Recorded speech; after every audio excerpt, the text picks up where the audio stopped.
Estás escuchando Rapto. Mientras crecías, en la primaria, en la secundaria, ¿te tocó ser la compañerita esa que siempre tiene que estar explicando el nombre al maestro y al profesor? ¿O pudiste zafarla? ¿Le dieron en el clavo desde el arranque? Mira, en realidad no tuve que explicar el apellido, sí deletrearlo, una vida entera deletreando el apellido, eso por un lado, pero por suerte se ve que mis padres han estado astutos en eso y en otras cosas también, pero me pusieron un nombre corto y muy singular, entonces puedo ser mi nombre y mi apellido, pero también puedo andar descalza con el nombre. Cuando era niño, a mí no me gustaba mi nombre. Lucas no me gustaba. Todo cambió cuando vi la Guerra de las Galaxias. Ahora es Star Wars, ¿no? Pero porque además el protagonista era Luke y además el director se llama Lucas. Pero después cuando entré a la primaria, en mi grado, en la escuela Carrasco... ¡Qué linda la Carrasco! ¡Grosa la Carrasco! En mi grado había 3 Lucas y era como... que pasaste a ser como una estadística directamente, pero no, Lila había una sola. Sí, Lila había una sola, en la integral de Fisherton había una Lila. Yo hice el jardín de infante y primero y segundo grado en la integral y después nos pasamos a la Roque Sáenz Peña acá en el centro, a la 103, ahí Sarmiento y Catamarca, y había una Lila que iba a sexto grado a la tarde y yo iba a sexto grado a la mañana, pero casi como que no había Lilas ni en la primaria, ni en la secundaria, ni casi en la universidad tampoco. Cuando vas creciendo, ya niña o adolescente, ¿cuándo te diste cuenta de que querías expresarte y que necesitabas expresarte a través de la palabra? Porque... creo que hay un momento donde a lo mejor uno, cuando es chiquito, ya viste, los padres, la familia, los tíos, la abuela, recuerdan como, ya era chiquita y se expresaba de esta manera. Pero hay un momento que uno toma conciencia de eso, de que, che, mira, me gusta escribir, che, mira, me gusta dibujar. ¿Para vos cuándo fue ese momento? Y hay como 2 o 3 momentos. Esto de los padres, mis viejos... querían que yo sea como Nina Hagen, digamos, porque armaba como un falsete, me ponían ahí en la punta de la mesa con mis abuelos y me hacían cantar como si fuera Nina Hagen, cosa que por supuesto no prosperó ni no pasó ni de los 14 años, cuando yo me empecé a rebelar bastante y dejé de ser el monigote familiar, pero en términos de intensidad afectiva y sensible, tengo el recuerdo de justamente en la Escuela Roque Sáenz Peña en el año 86, que habré estado en 4º o 5º grado. La maestra Silvia, que era de lengua y literatura, nos hizo hacer como una narración, un relato del día más feliz que hayamos vivido. Y yo, en lugar de contar de manera positivista o ese día más feliz que yo haya vivido, lo que hice fue inventarlo. Y me daba cuenta mientras construía ese relato, porque es el momento que tengo muy vivido, que yo sentía que estaba falseando la realidad o que estaba mintiendo, pero en paralelo tenía una experiencia de mucha libertad. Y para mí ese es el momento en el que yo realmente me doy cuenta que la escritura y también el dibujo, la escultura, son lugares como un tesoro, una esponja húmeda que siempre, digamos, me va a acompañar. Lo mismo me pasaba con el taller de Mimí Escandel, que más o menos a la misma edad, 6, 7, 8, 9, 10 años, hasta la entrada de la adolescencia, iba 2 veces por semana a esculpir, a pintar y a pensar con el estímulo de Escandel, que era algo alucinante. Entonces esos son como los 2 o 3 momentos, que mis viejos crean que yo podía ser Nina Hagen, el fracaso de eso, el estímulo de la maestra de lengua y literatura, la señora Silvia, que bueno, gané el concurso, cortó el cuaderno, la hoja del cuaderno la puso como si fuera en un marco de papel glacé brillante y lo exhibió en el corredor distribuidor de las aulas ahí en la planta alta de la escuela y me gané un premio y me fui a mi casa y me felicitaron y estaban todos como contentos, pero era en lugar de ser un relato verídico, era un lugar, un territorio inventado por mí sin darme cuenta que yo estaba ficcionando sobre la felicidad. Y el arte con Escandel, son esos 3 momentos. Por si no se dieron cuenta, estamos probando, estamos chequeando si Lila Sigrist tiene pasta de hablar. Lila es escritora, gestora cultural, editora, inquieta, por supuesto, artista visual, un espíritu muy inquieto y En tus múltiples roles, pieles, que en definitiva sigue siendo una misma mujer,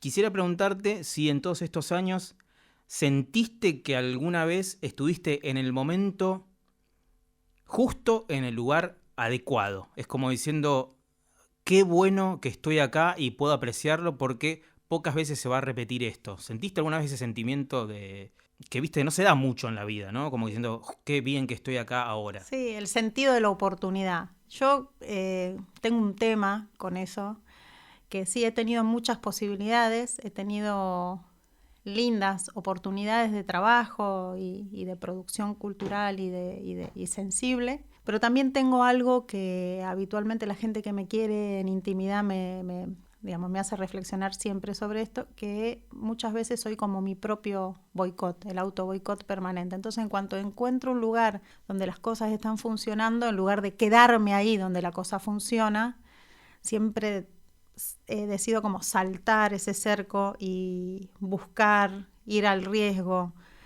complicarme la existencia, complicarme la vida. Tengo serias dificultades para quedarme en el lugar donde las cosas están funcionando. Pero sí también, por otro lado, estoy como atenta a que cuando se da una idea y esa idea logra combinarse con el deseo de otros y llevarse al plano de la realidad y la ejecución es alucinante. Digamos, ejecutar ideas es alucinante, de manera colectiva y comunitaria ni hablar. Para una gestora, para una persona que ha sabido transitar la gestión pública, es toda una revelación lo que acabas de decir, porque también yo siento que mucha gente llega a esas circunstancias y si las cosas van bien o van mal, bueno, es secundario. Lo importante es haber llegado y no quiero decir hacer la plancha, pero lo importante es estar ahí. Después se verá si se va bien o se va mal. Pero que vos me digas esto es como que habla también un poco de ese espíritu inquieto, ¿no? Del que yo comentaba antes, porque lo hablás, dijiste, ¿no? De que lo tratás de manera regular a eso, o sea, lo charlás con tu círculo de amigues o también puede ser hasta terapia, no quiero meterme tanto ahí, pero viste cuando a veces ese tipo de cosas que son recurrentes, a veces un día está todo bien, al otro día te quita el sueño un poco, ¿no? Como diciendo, ¿por qué no? O ¿por qué pude haber hecho esto? Sí se día un poco acá, pero no son siempre días confortables, cómodos con eso. Sí, yo más que hablar de días, prefiero hablar como de procesos en los cuales el intercambio funciona y avanza para ejecutar ideas y llevarlas a la realidad. Y después hay otras instancias en las que nos detenemos un poco más como en la reflexión y no hace falta ejecutar. O, por ejemplo, hay también situaciones como más silenciosas,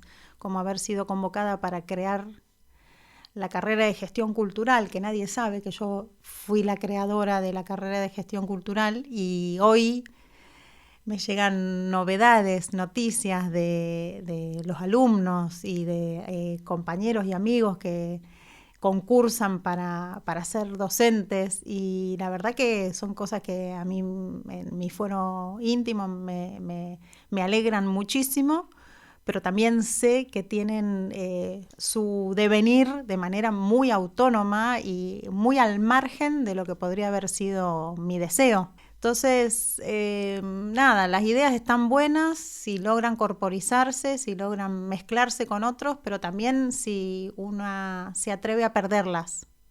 Está bueno perderlas. Sí tener conciencia del laburo, del rigor y como me dice una amiga periodista, me dice la disciplina. Soy una disciplinada, digamos, para los proyectos. Sí, tengo disciplina para sostener los proyectos.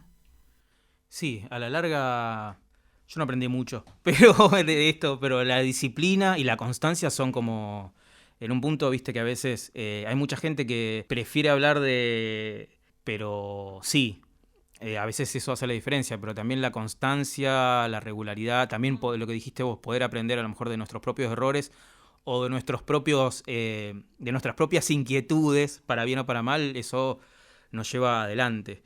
Hablando de aprendizajes, quisiera volver un poquito para atrás y charlar sobre lo que fue la experiencia de Anuario y luego la continuidad de eso o lo que surgió a partir de eso, que es Yo Soy Gilda, como editorial. Lo que recuerdo a lo mejor en particular de Yo Soy Gilda, que además de la diversidad de títulos que acercaron a la gente, ¿no? Básicamente haciendo libros, que debe ser lo más maravilloso que hay en el mundo, hacer libros, sí. Además de los gatitos, pero los gatitos se hacen a sí mismos, así que pienso de que en este tiempo, en este paradigma de los últimos años, donde el feminismo está cambiando el paradigma y cambiando nuestras cabezas y afortunadamente cambiándolo todo, muchas veces se hace hincapié en proyectos que tienen una raigambre feminista muy potente. Y a veces siento de que la editorial Yo Soy Gilda tenía muchísimo de eso. Y que siempre me hace ruido, ¿no? Como deberíamos mencionarlo más, destacarlo más. Yo te lo agradezco un montón y Georgina Ricci, mi socia en ese momento, seguramente también lo agradece. De todos modos, hay que decir que el proyecto se dejó de sostener porque empezamos a tener las dos mayor compromiso. Yo empecé a tener compromiso full time con la gestión pública y considero que ante cuestiones éticas está bueno como dedicarse full time si uno tiene una designación como funcionaria, porque el tiempo personal y el tiempo íntimo es público, digamos. Entonces, cualquier proyecto individual, casi de índole privada, tiene que quedar como relegado por esto que digo del tiempo público. Entonces, Yo Soy Gilda entró en suspenso y no lo retomamos en el año 2015. Y Yo Soy Gilda es hija primogénita de un trío que éramos Georgina Ricci, Pablo Montini y yo haciendo Anuario. Anuario es un proyecto que duró 5 años, desde el 2010 hasta el 2015, en el que nos propusimos contar la ciudad con un eje espinal vinculado a las artes visuales, a las prácticas artísticas contemporáneas, a la historia, a la crítica literaria, a la poesía, al ámbito editorial, algo de música. No éramos muy melómanos, pero nos acercábamos porque teníamos gente vinculada que queríamos, como Diego Giordano, por ejemplo. Y bueno, delegábamos una crónica mes a mes en justamente algún escritor, y había temas en los que nos interesaba reflexionar, entonces le proponíamos esos temas a algunos pensadores, escritores, escritoras, para que reflexionen, y nosotros no escribíamos absolutamente nada, es decir, contábamos la historia de manera tercerizada en la voz de distintos autores que con el paso del tiempo se volvieron 350. Teníamos algunos indicadores silenciosos. Teníamos que estar de acuerdo entre los tres en el referato y si no desempatar, por eso éramos 3, para incorporar una voz, un autor, un tema. Nos juntábamos una vez por semana y teníamos una dinámica de, digamos, no obviar temas que a nosotros nos generen problemas o con los que no estemos de acuerdo. Incluíamos aún los temas en los que teníamos diferencias ideológicas, políticas, éticas, lo que sea, o estéticas. Así que estaba bueno, y los indicadores eran paridad de género sin declararlo, igualdad, incorporar disidencias en las voces, incorporar año a año, subir un 20% la cantidad de páginas y poder distribuir el libro más allá de las fronteras de la ciudad. Entonces, bueno, nos posicionamos. En España pudimos y en la Argentina pudimos. Así que eso estuvo bueno, estuvo bueno. Me recién dijiste, ¿no? Bueno, de que no, la idea no era rechazar, si había algo que generaba un cierto escozor, la idea era llevarlo adelante, no dejarlo de lado. Y yo quería preguntarte sobre eso, a veces si pensás que esa falta de tomar lo que es más filoso, de lo que nos produce un sinsabor a veces, nos termina perjudicando en la identidad cultural de la ciudad.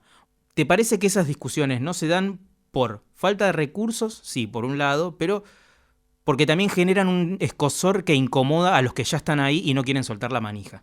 Para mí estaría buenísimo que genere escozor. Y nosotros teníamos el ítem comerse el sapo. Che, bueno, ¿cuántos sapos te comiste? Tuc, tuc, tuc.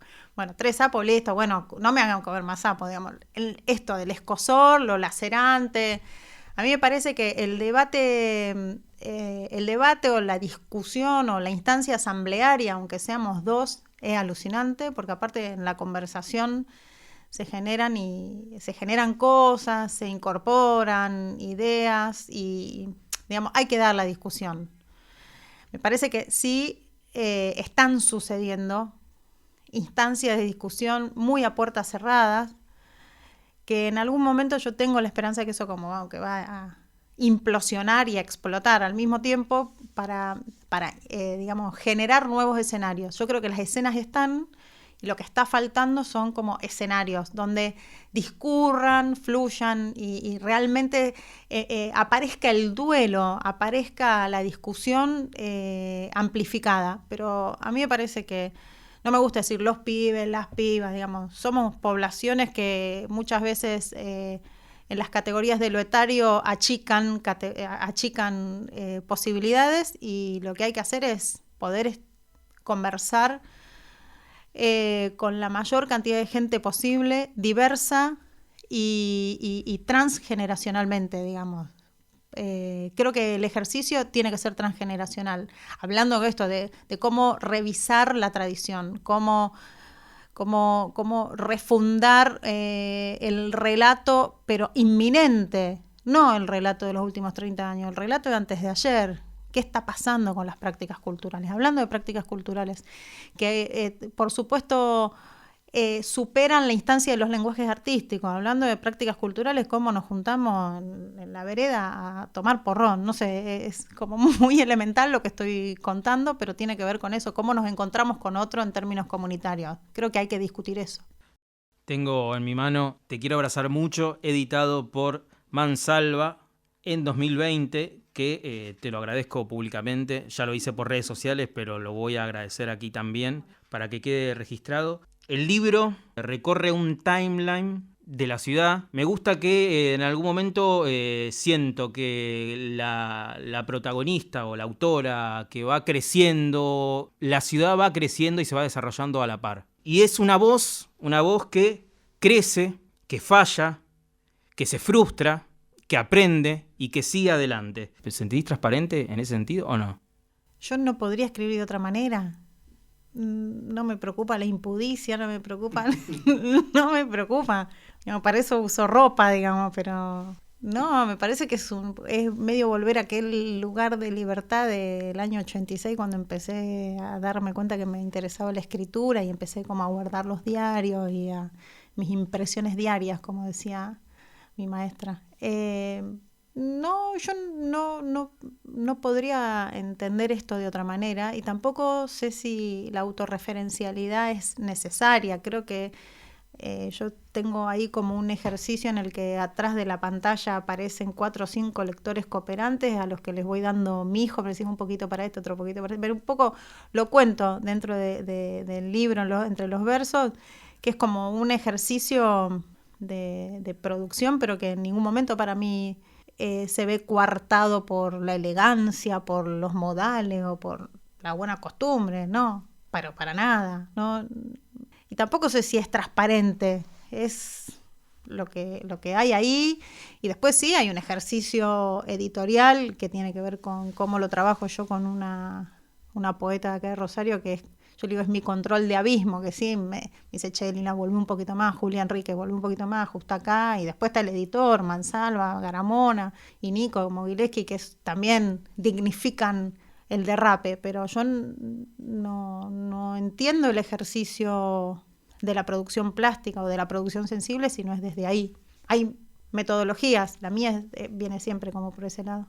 Me detengo en 2 puntos. Primero de todo, Control de Abismo es una muy buena idea para un nombre de banda de post-punk. Sí. Es muy bueno. Control de Abismo es muy bueno y también para una remera. Julia, si estás escuchando, me haría una remera que diga... Yo saqué del manual de una aspiradora. Es muy bueno. Es de ahí, porque leo manuales. Y en el manual de la aspiradora decía, tiene control de abismo. Es decir, que la aspiradora, que es como un robot aspiradora, llega hasta un escalón y... mirá. Y no se cae. Es muy buen nombre, Control de Abismo. Y el segundo punto que quiero hacer, esto es un podcast, y cuando yo le hacía la pregunta a Lila, gesticulaba con todo su cuerpo como diciendo, y sí, obvio que no me molesta, como diciendo, soy yo. Así que su expresión corporal decía todo eso.